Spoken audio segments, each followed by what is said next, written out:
go to the moon in a nanosecond. The problem is we don't have the technology to do that anymore. We used to, but we destroyed that technology, and it's a painful process to build it back again. We're also really pushing the boundaries in terms of where we're going forward with exploration. I think humans are naturally driven to do this, and this is really the beginning, I think, of human beings leaving low Earth orbit. I certainly plan on being around to see that.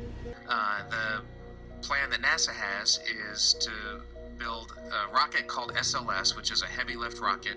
It's something that is much bigger than what we have today, and it will be able to launch the Orion capsule with humans on board, as well as landers or other components to destinations beyond Earth orbit. Right now, we only can fly in Earth orbit. That's the farthest that we can go. We only can fly in Earth orbit. That's the farthest that we can go. And this new system that we're building is going to allow us to go beyond and hopefully take humans into the solar system to explore. So the moon, Mars, asteroids, there's a lot of destinations that we could go to, and we're building these building block components in order to allow us to do that eventually. I don't understand why everybody isn't following the same rules right now. They're very clear, so let's take a minute and let's go over them again. First, you must not leave the house for any reason, unless of course you have a Warning: the following content may contain elements that are not suitable for some audiences. Viewer discretion is advised. Once we travel beyond low Earth orbit, the crew will be exposed to larger amounts of radiation. So we have to design both the crew protection systems and our electronic systems to withstand this radiation. The difference is the radiation here on Earth versus out in space.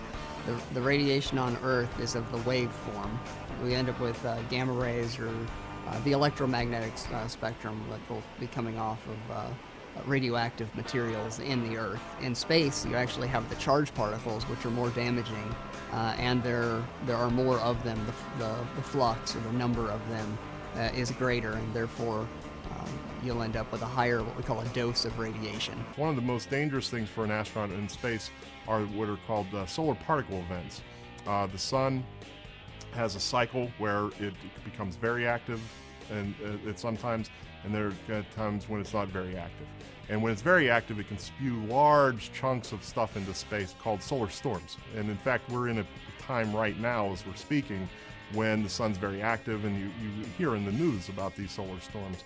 And so a solar storm like that, if spacecraft were in the path of one of these things, could be very harmful to both the humans and the equipment.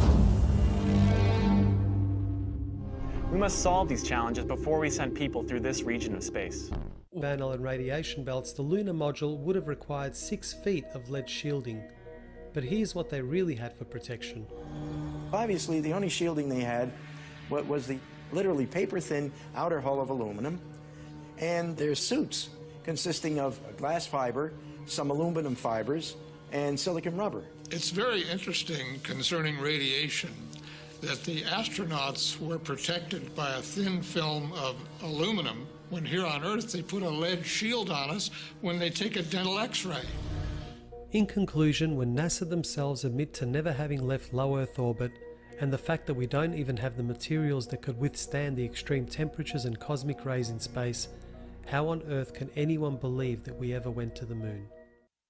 Now, as a former NASA fanboy myself, I have to say that was a really hard pill to swallow. Hi!